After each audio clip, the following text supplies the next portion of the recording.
Now I call third member for Flack and Bon Accueil. Mr. Ramkalawon. Mr. Speaker, B267.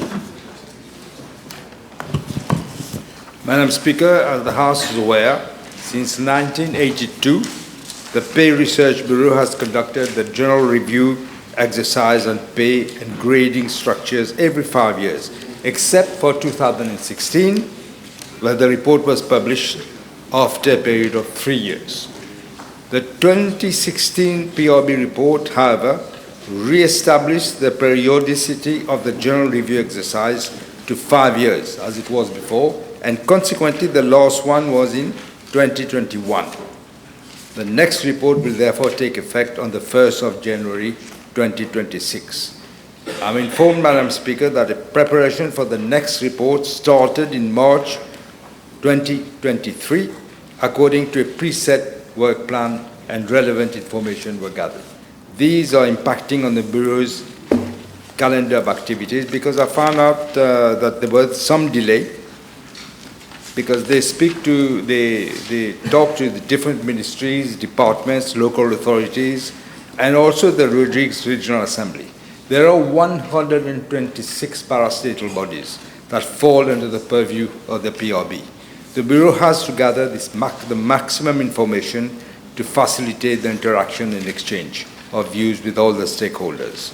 So far, the Bureau has had 578 meetings with staff associations and management of both parastatal bodies and civil service. 1,315 interviews have been conducted in relation to job description, and 12 site visits have been effected to examine the alleged problem areas highlighted by the stakeholders. As a matter of fact, the officers of the Bureau are presently in Rodrigues, holding consultation with unions and management of the Rodrigues Regional Assembly.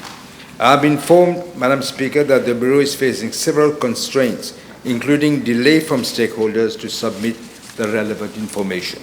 These are impacting on the Bureau's planned calendar of activities. The publication date of the report is now scheduled for December 2025. Thank you, Honourable Prime Minister. Yes, the Honourable third member for Rivière-des-Anguilles and Souillac. Yes, Ms. Daureeawo. Yes, thank you, Madam Speaker. B269. 269. I'm informed, Madam Speaker, by the Acting Commissioner of Prisons that detainees are admitted to prisons either on remand or as convict following an order from the court. With regard to Part A of the question, the prison service is meant to ensure that hygienic conditions are maintained in all institutions. The measures taken including the provision of personal toiletries, clothing and bedding, as well as adequate toilet and bathroom facilities. A laundry system for washing clothing and bedding is also put at their disposal. Cleaning of cells and dormitories are performed by detainees under the supervision of prison officers. Furthermore, the prison service undertakes routine maintenance and upgrading works. Regular pest control interventions are also conducted by trained prison officers. Additionally, fogging exercises are carried out by the personnel of the Ministry of Health and Wellness upon request. Inspections by the National Preventive Mechanism Division of the National Human Rights Commission help to ensure the compliance with living standards. Moreover, workplace hygiene is regulated in accordance with the Occupational Safety and Health Act. The prison service actively monitors cleanliness through designated prison officers in each prison and also by visits by the Safety and Health Officer twice a week. In regard to Part B of the question, the prison service operates 3 fully functional inpatient wards that are open round the clock. They are located at the Melrose Prison, the Central Prison, and the Women's Prison at Babajee. Other institutions, namely Grand River Northwest Remand Prison, Petit Verger Prison, Richelieu Open Prison, and Phoenix Prison, have each a dispensary where medical treatment and primary care are dispensed during office hours from Monday to Saturday. During weekends, public holidays, and at night, prison health service officers from the Central Prison, Babajee attend these institutions in case of emergency. Detainees requiring medical care are attended to at the 3 inpatient wards and 4 dispensaries. Detainees requiring further investigations or special care and treatment are then referred to and admitted to Jawaharlal Nehru Hospital, where 2 wards have been converted for male and female detainees. These 2 wards offer a 24-hour inpatient service and are manned by nursing and medical staff of the hospital. An ambulance equipped with basic life support devices is on standby mode at Babajee prison for the transportation of persons who are not well from prisons to public hospital.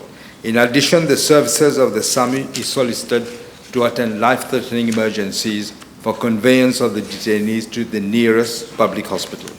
As regards to Part C of the question, Madam Speaker, I am informed by the Acting Commissioner of Prisons that the prisons institutions are not overcrowded as they are currently occupied at 75.32% of the optimum capacity. Yes. Third member for Babajee, Petite Rivière, Mr. Quirin. B271, please. Madam Speaker, in regard to Part A of the question, I am informed that the annual budget allocation of the Mauritius Broadcasting Corporation for the broadcasting of local and international sports events varies between 25 to 30 million rupees. As regards to Part B of the question, I am informed by the MBC that the FA English Premier League, the corporation currently broadcasts 33 live matches per season. That is 1 live match every Saturday under its free-to-air rights package and 3 FA English Premier League magazine programs each week. I'm also informed that the embassy has already secured the rights for the next 3 FA English Premier League seasons up to the year 2028, and this free-to-air rights package includes 4 FA Cup matches annually. Concerning the UEFA matches, I'm informed that the embassy has already secured a partnership with New World TV for the broadcasting rights of 1 UEFA Championship League match and 1 Europa League or Conference League match per match day, including quarterfinals, semi-finals, and finals. I'm also informed that after several years, the MBC is now broadcasting the Spanish Football League competition known as La Liga with 1 match per weekend. Madam Speaker, regarding Part C of the question, I'm informed that for local events, the MBC works in close collaboration with event organizations and sports federations for live broadcasting of the same. The MBC also intends to produce and broadcast future Club M matches played in Mauritius. Moreover, the upcoming horse racing season will be produced and broadcast live on the MBC. In addition, major sports tournaments such as the Mauritius Sevens Rugby Tournament are currently in the planning phase and will be featured as part of the corporate's expanded sports program. Efforts are also being made by the corporation to enhance the MBC 11 channel with a view to promoting youth engagement and the development of regional and gender-inclusive sports coverage. Madam Speaker, in regard to international events, I'm informed that the following negotiations have been undertaken by the MBC. An agreement has been concluded for the live broadcast of the FIFA World Cup 2026. The MBC exploring avenues to secure rights for other major events such as the FIFA Club World Cup, Africa Cup of Nations, World Athletics, and the Para-Athletics World Championships. And the negotiations are ongoing for the broadcast of cycling events and other international competitions based on rights availability. Madam Speaker, it is apposite for me to underscore the fact that while free-to-air broadcasting rights are subject to limitations imposed by international organizations and their appointed regional distributors, the MBC remains committed to securing a diverse and representative sports offering for the population.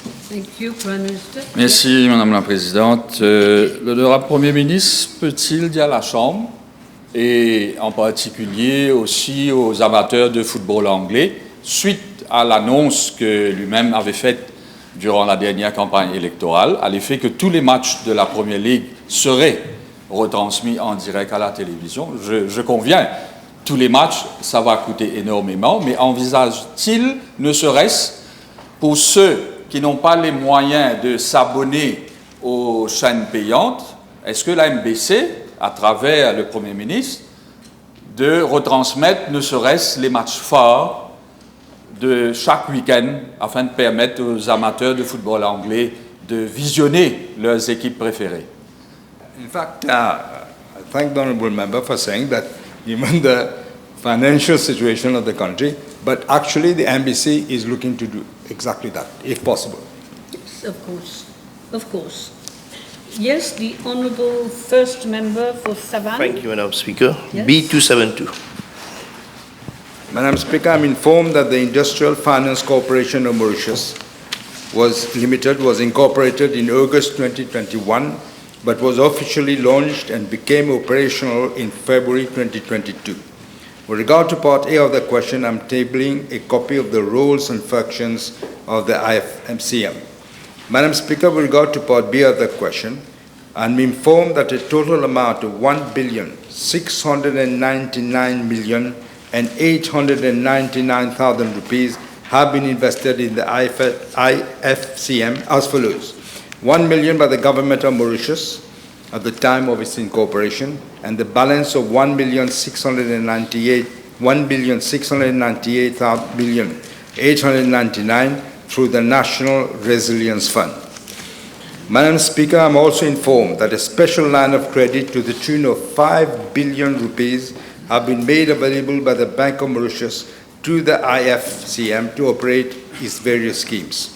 Regarding Part C of the question, I'm informed that a total amount of 4.29 billion has been dispersed to some 298 enterprises since the operation of the IFCM to date.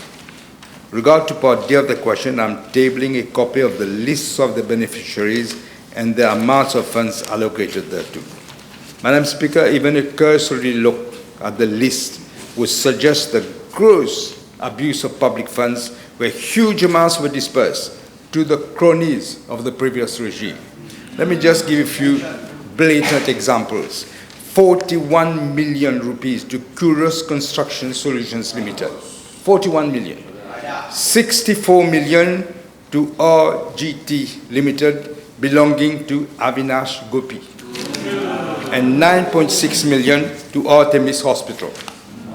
A thorough audit will be undertaken to find out how these funds have been dispersed, Madam Speaker. Thank you very much. Yes. Will the Honourable Minister consider to do some investigation?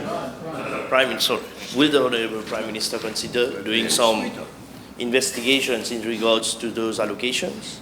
I think you just said that. I just said that, Madam Yes. Speaker. Okay, thank you, Mr. Ramdass. Yes. Thank you, Madam Speaker. PQ B273, please. Madam Speaker, it is the Bank of Mauritius which has the primary duty to maintain price stability while promoting orderly and balanced economic development. It does this through monetary policy and the management of the exchange rate. Prior to November 2024, there was a total disarray and inconsistency in the conduct of monetary policy by the Bank of Mauritius, which led to the continuous increase in the inflation rate, massive depreciation of the rupee, and consequently the continuous increases in the price of consumer goods. First, the increase in the key rate by cumulative 265 basic points during 2022 was not enough to assume to correct for the inflation expectations and prevent the depreciation of the rupee. Second, the Bank of Mauritius' decision in September 2024 to lower the key rate by 50 basic points was done for political purposes just prior to the general elections, and this further stroked inflationary pressures in the economy. Third, the excessive money printing by the Bank of Mauritius to finance the budget deficit and the MIC aggravated the excess liquidity situation in the banking system and again caused prices to surge. Madam Speaker, the new management of the Bank of Mauritius, which took office in November 2024, acted promptly to remedy the situation. Measures taken by the Bank of Mauritius include, first, raising the key rate by 50 basic points to 4.5% per annum in February of 2025. Second, increasing the supply of forex in the domestic foreign exchange market to prevent rapid depreciation of the rupee, as was the case before. Third, instructions to commercial banks to ensure that all dealings in foreign exchange, including swaps and other derivatives, are effected through financial institutions duly licensed by the bank. Fourth, stricter regulation of intercompany transactions in foreign currencies. And lastly, instructions to banks to ensure that forward transactions are priced in a fair manner and in accordance with market fundamentals. Madam Speaker, government completed these measures by imposing that at least 85% of the proceeds from sales of villas under the Property Development Scheme should be converted into rupees. Furthermore, the government reduced the prices of gasoline and diesel by 5 rupees per litre in December of last year. And the government mitigated the impact of inflation and price rises by awarding a 14th-month bonus covering more than 90% of workers and the 2025 salary compensation.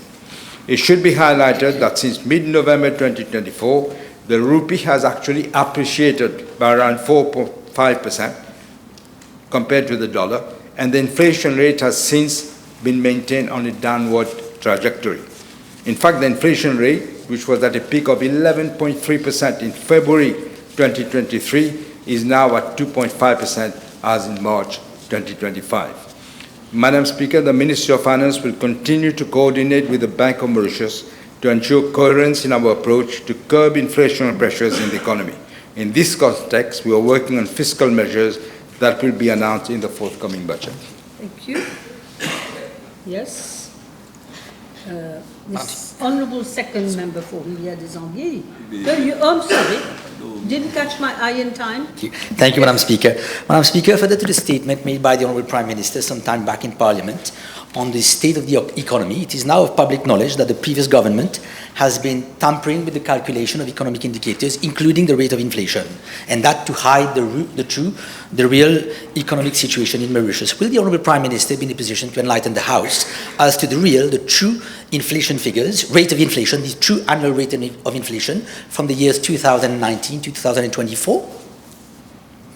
Yes, I could. It's a long, but maybe I should. You want headline inflation rates? I'll take it. Yeah. Well, if I go by month, actually now it is 2.5%. But as I said, at one point it reached 11.3%. But I can table the whole table if you want.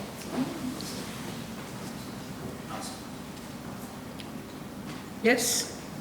One more question.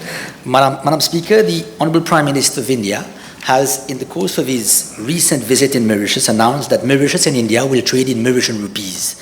Will the Honourable Prime Minister consider the advisability of seeking similar arrangements with other trade partners, precisely with a view to eliminate the risks and consequences of the depreciation of the rupee in Mauritius, and of course to the benefit of the price level of our imports in Mauritius?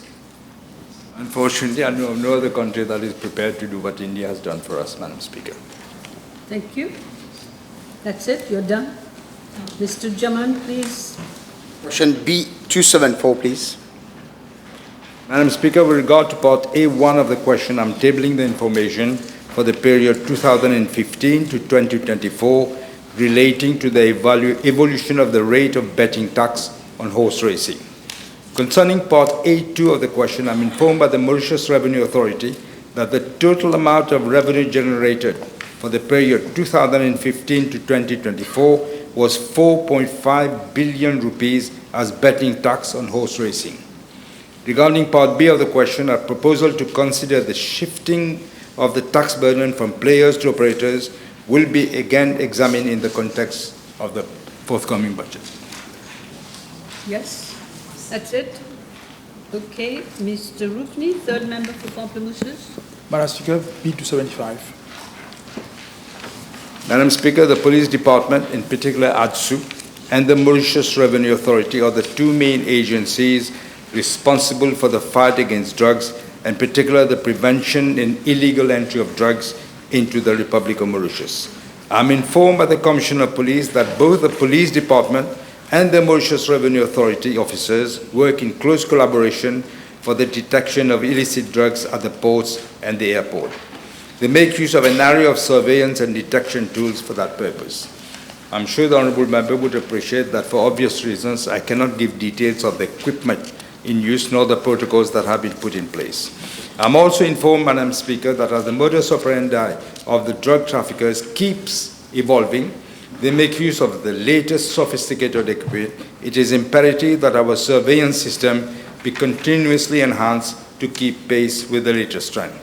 Consequently, there is need to provide our law enforcement agency with the state-of-the-art equipment and to ensure that they have a replacement policy for obsolete equipment.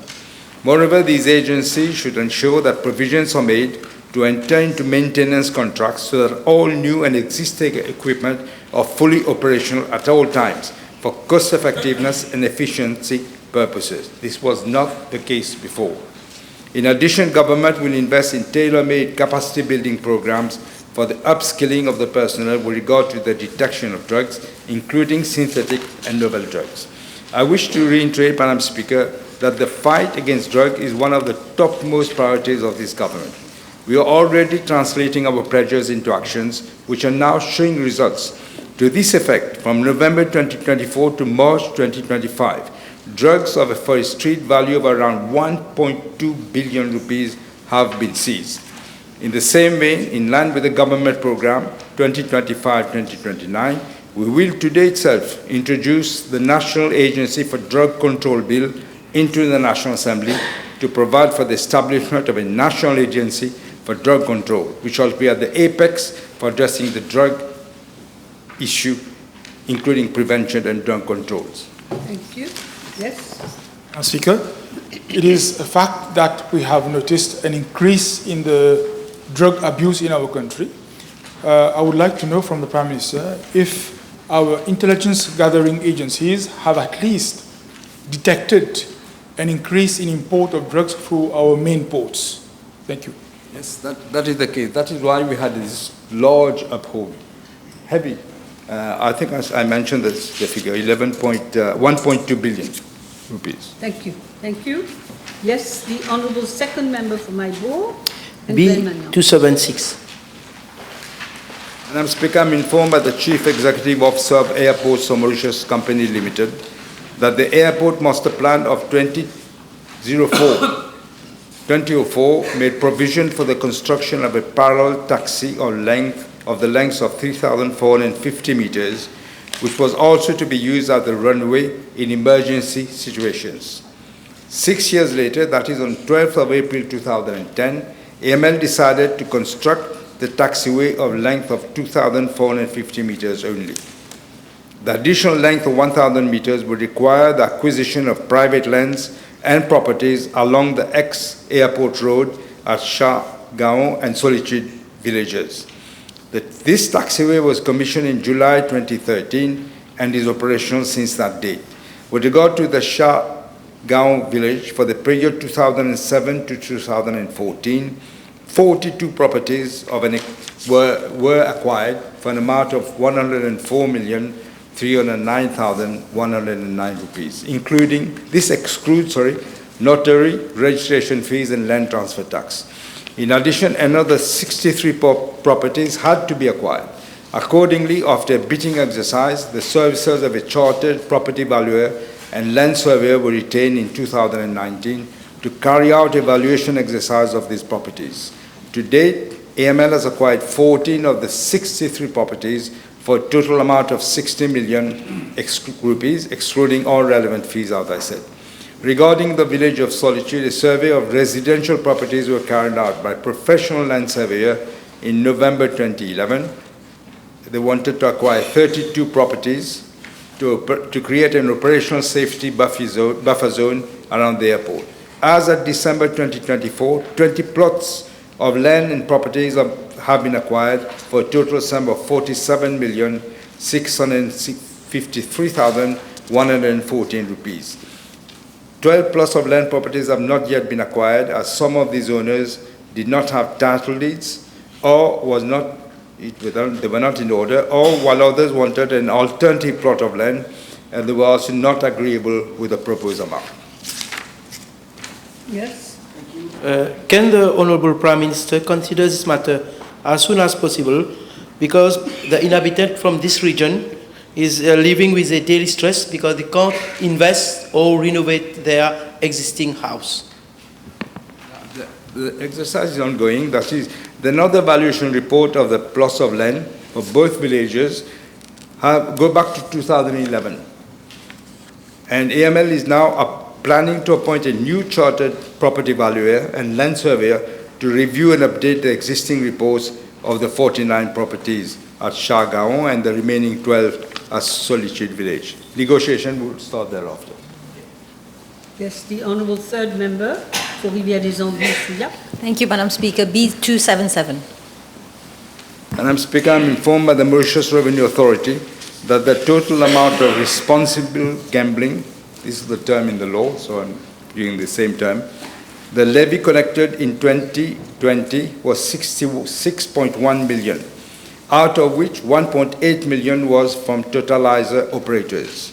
I'm also informed by the Gambling Regulatory Authority that a total amount of 9.6 million rupees was spent in 2020 as follows: 4.5 million on lab tests, 3.2 million on consultancy and capacity building, and 1.9 million on operating expenses.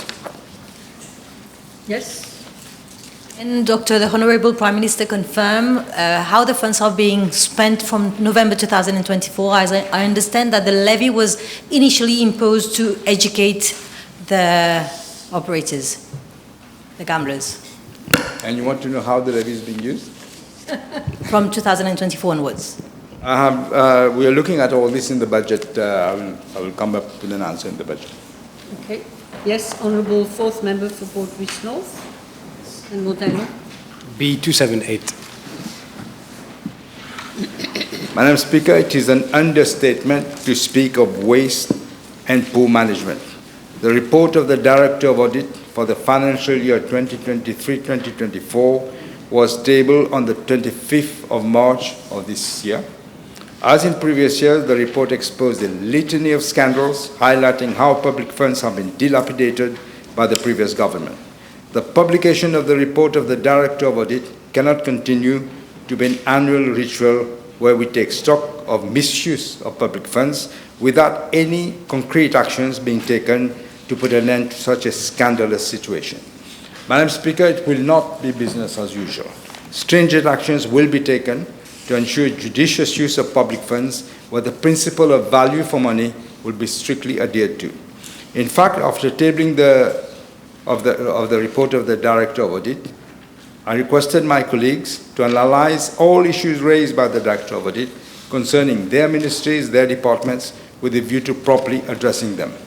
Furthermore, we are already taking major steps to ensure judicious use of taxpayers' money. First, we are reintroducing the performance-based budgeting based, as I said last time, on outcomes, not on the amount of money spent. Second, we already announced and taken a commitment to introduce a Fiscal Responsibility Act. Madam Speaker, as stated in the government program to foster greater transparency and accountability, we propose to make it mandatory for the Public Account Committee to look into the annual audit reports with the accounting officer in attendance. We will also ensure that the report of the Director of Audit is debated in the National Assembly and is submitted to the relevant institution for investigation where appropriate. I will come up with additional measures in the budget, Madam Speaker. Yes, you're directly concerned. Yes. Madam The Speaker. Public Accounts Committee. Madam Speaker, may I ask the Prime Minister, there is an alarming issue which is recurrent in the reports of the Director of Audit, that is the non-filing of financial statements by statutory bodies and other entities of the state. May I ask the Prime Minister, what does she propose to do? I would say as a matter of urgency, to ensure that government bodies are compelled to provide their financial statements to the Director of Audit within the time frame that the law provides. This is precisely the point. The law provides a time frame, but they just ignore the time frame and no action was taken. We will ensure that this is remedied. Yes, time is up.